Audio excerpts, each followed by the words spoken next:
Hey neighbor, it's that time of the year for us, the 1st July, when our garden starts going backwards. You know, we still got a few things thriving in the garden, sweet potatoes, okra, but for most of our plots, they're on their way out and it's time to move on. And we need to think about what we're going to do now. So I got this plot here that I had Super Bee Flacillia in. Super Bee Flacillia is gone by the wayside and I need to figure out what I'm going to do here. Well, I want to use a cover crop, but here we are in July, garden's going down and it's going to be tough for the next 6 to 8 weeks. It's going to be hot and dry. I got a little traveling to do.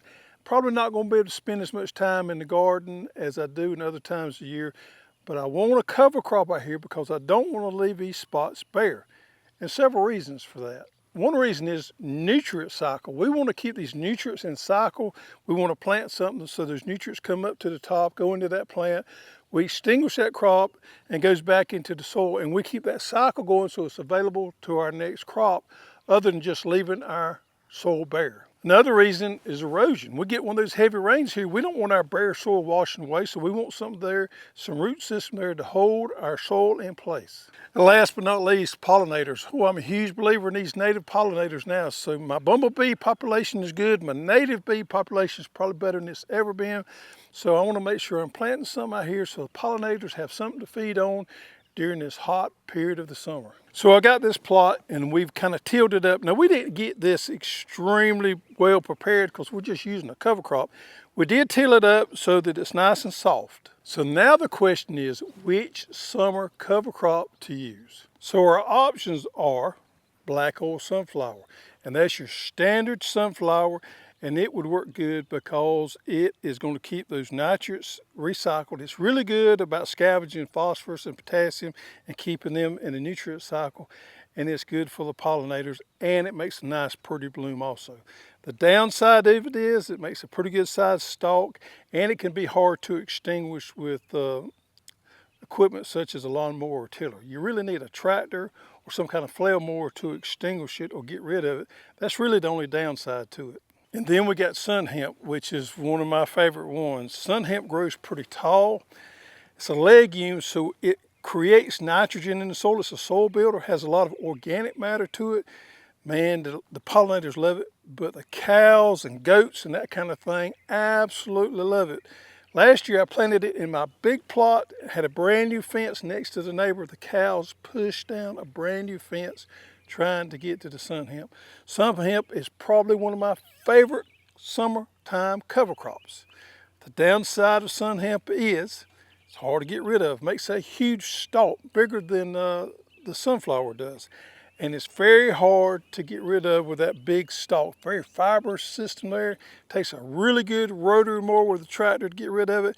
It just doesn't work extremely well in these small plots like we have right here that I have limited access with equipment with. I'm just going to use a BCS walk behind tiller with a flail mower and a tiller right here. So sun hemp does not work real good for me in these small plots. Other than that, I love it for bigger plots. And then we have sorghum Sudan grass, and this is, just like it says, a grass. It's monocot. Doesn't get very high, probably about knee high. Now this is a good long-term summer cover crop. If you're not going to be able to, not planning on reusing this spot for a while, this is a perfect choice. If it gets too heavy and too dense on you, you can go in there and cut it high and it'll come back out.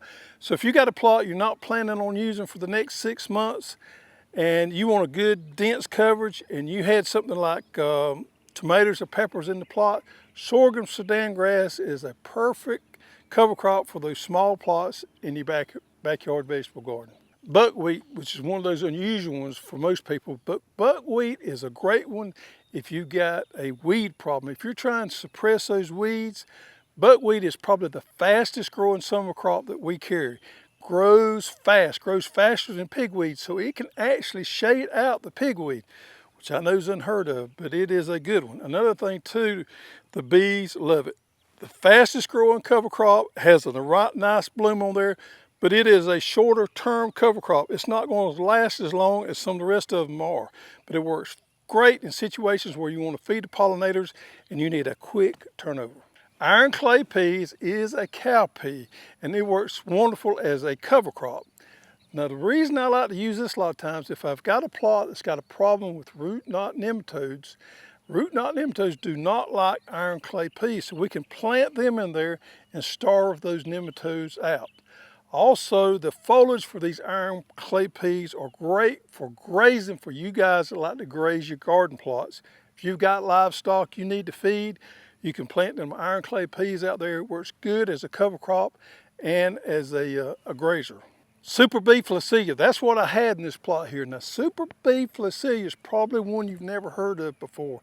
And we have it listed as a summer cover crop, but it actually does best in the spring and the fall. It doesn't thrive in the hot summer. So you want to use it as a go-to between your winter and your summer cover crops and the spring and the fall.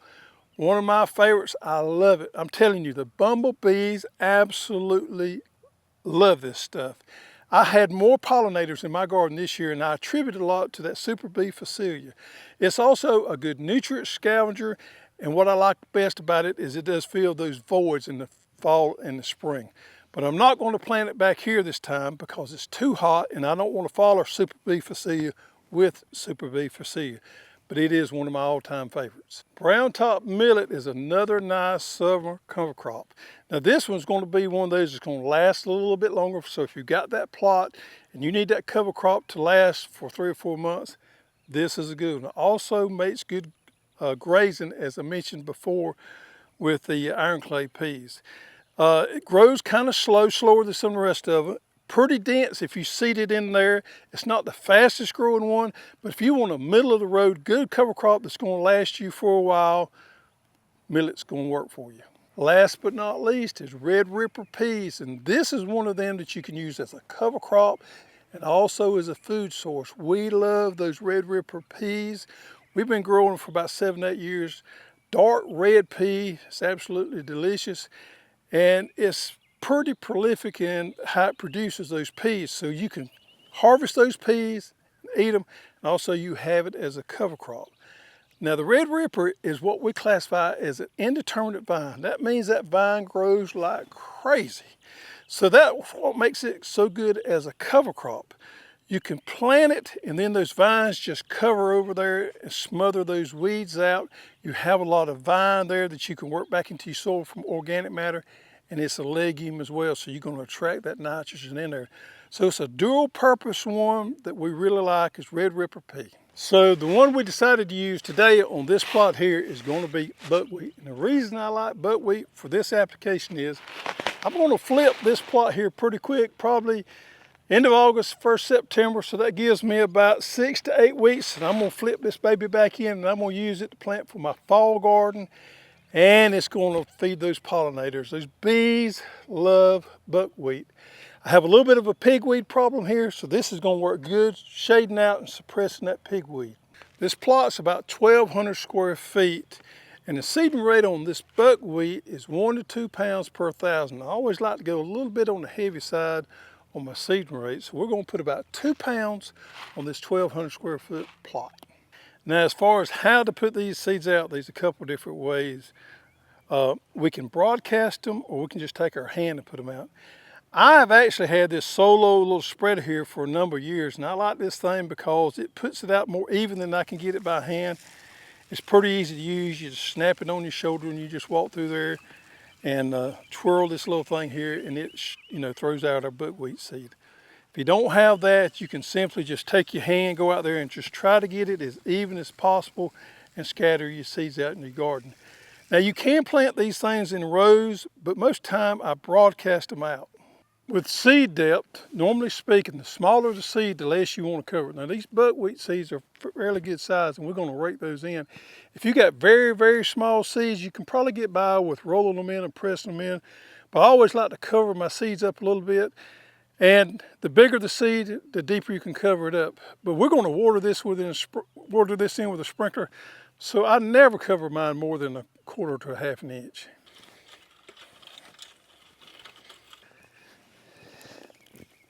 So I'm going to water this plot here about once a day for the next few days till those seeds emerge. And the reason is, if I didn't rake some of them in and they still have some seeds on top, that constant moisture is going to give that seed an opportunity to sprout and come up as well. Now, I normally don't use fertilizers on my cover crops. Cover crops need to stand for themselves. I don't want that added cost or work involved in it.